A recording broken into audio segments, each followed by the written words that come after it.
Brooke Brown with me today to talk about brand partnerships. Now, you might recognize the last name and maybe our similar looks because this is my sister, who's also an entrepreneur. So Brooke's business is called Bashes by Brooke Brown. And Brooke she holds virtual mixology classes, and she's also a bar consultant.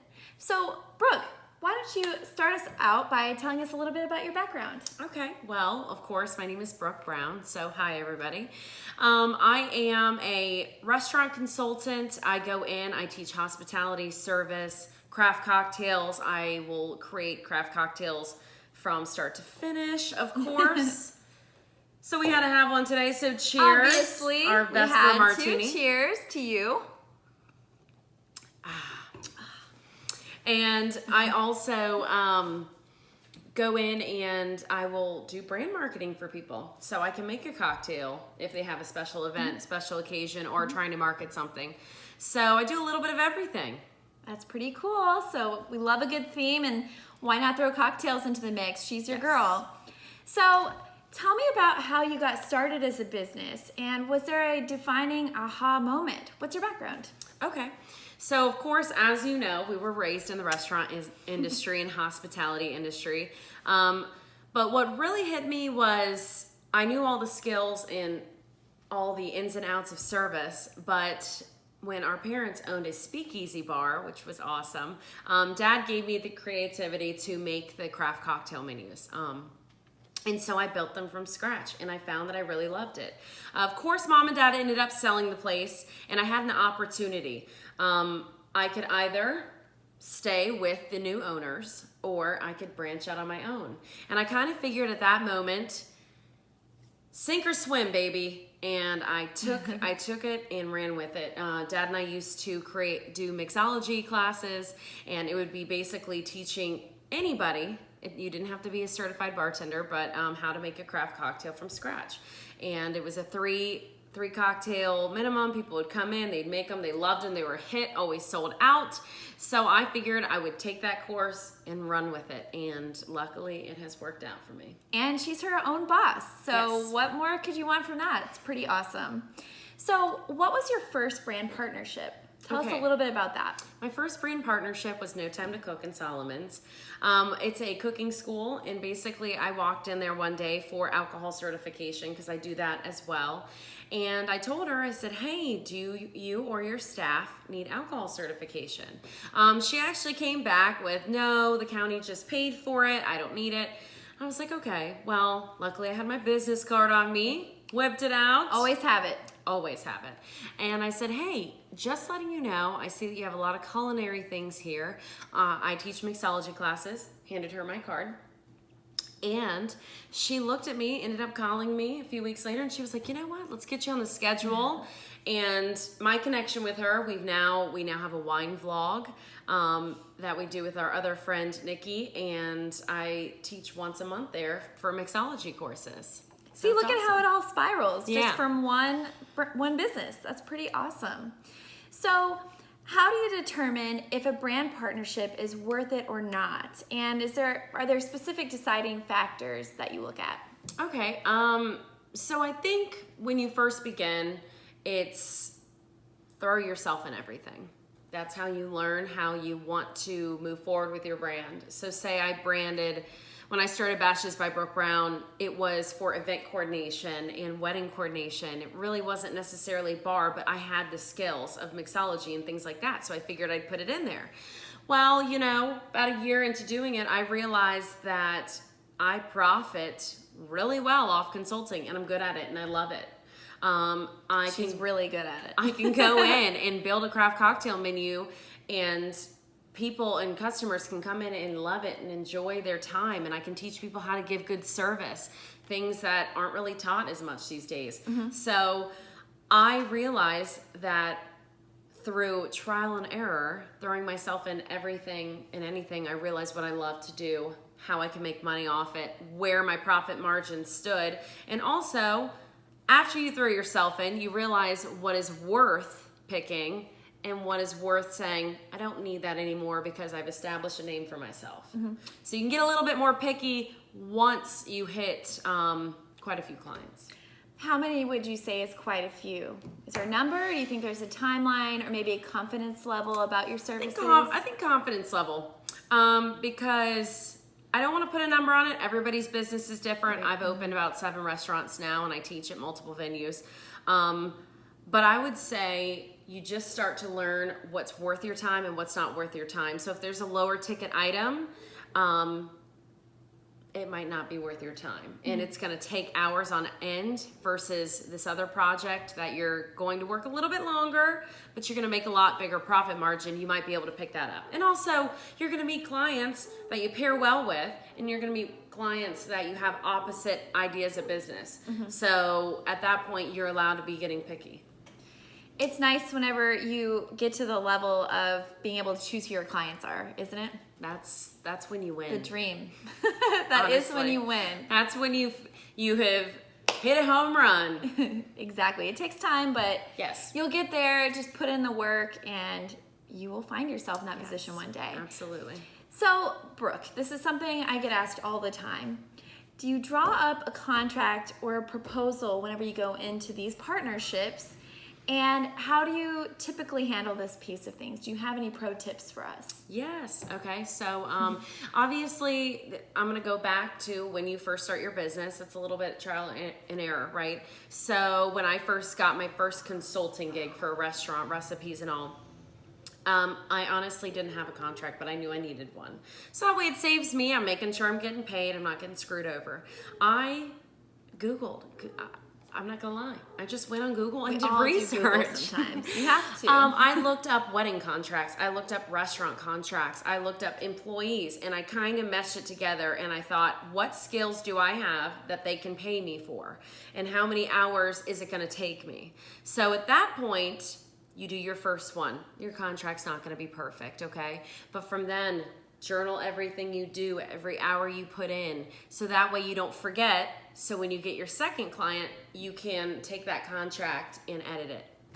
I think that's my advice. That's a really good point that you brought up, with the time being taken into thought whenever you're building out this contract or proposal, because your time is so valuable. So you really do need to make sure you think about that and don't discount yourself. If it takes you a ton of hours, then price it accordingly. I think that's really important to remember. Yeah, and I want to make a note that the longer you do what you are doing for your business, remember, experience. The more experience you have, the more clients you have, those prices can go a little bit up. So just monitor that. That's all I'm saying. Yeah, and as you, on that, I'm going to piggyback for a second. As you have this increased experience and expertise, it might be quicker for you to complete these tasks, but that doesn't mean you should charge less. It should, people are paying for your expertise, and that's a value that you're giving to them. So make sure you keep that in mind and don't discount yourself, because you're like, oh, that's don't undersell yourself. It's really quick for me to do that. Yeah, but it took you X amount of years to get to that level. So just make sure you value yourself and your time. Amen. So let me find the next question I have written out for you. I'll sip my martini. Yeah, perfect. So tell me about some learning moments maybe you've had whenever you're partnering with other businesses. So, I know it could go either way, good and bad. I would lie to you if I said everything was perfect. I'd be lying. So I've had some great connections. So once again, my biggest advice to all of you out there is, if you are in a situation, if you're in a bar, if you're in a restaurant, always listen to conversations around you. I am notorious for showing up at people's doorsteps and saying, hey, not aggressively, politely and professionally, tastefully, but I will email businesses to try to get them to work with me. And if it doesn't work out, I will show up, because they don't always. Let's put it this way. We're all busy, okay? We're all humans. We all got things going on. It's easy to open an email, read it, leave it on read, forget about it. So if they don't necessarily follow up with me and I'm passionate about that project and I think that I'm worth their time, I will show up and introduce myself.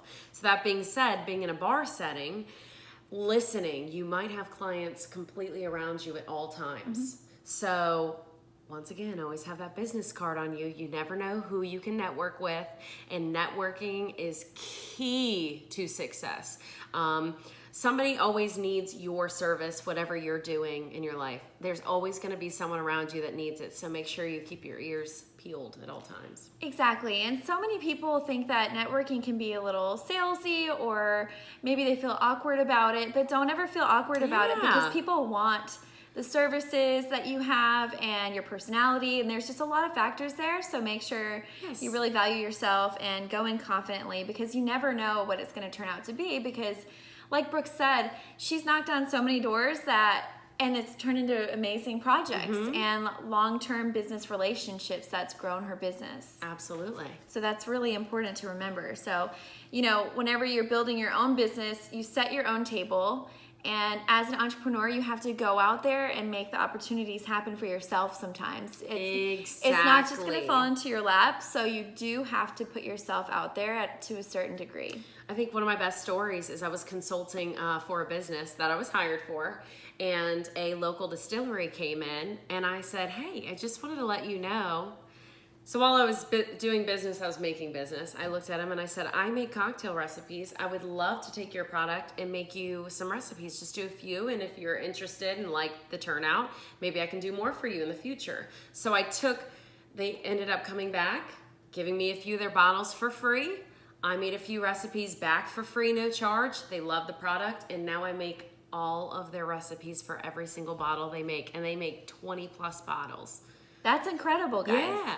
So you really just have to seize the opportunities and, put yourself out there, because the worst thing that's going to happen is they're like, no, we're good right now, but at least you tried. Because if you don't try, the answer is always going to be no. But if you try, you could have a or they'll yes. go with someone else. So if you don't try, somebody else is going to be trying. Yeah. So that being said, how has partnering with other businesses grown your business? Oh my gosh. Unbelievably. Because I feel like every class I do, anytime I do a mixology class, I put myself in the position of anybody in this class might need my service. So Smart. I teach them 3 cocktails, and then I engage while they're drinking, having a good time. I make sure I have a stack of business cards. I'm not overwhelming. I only give it to them if they ask.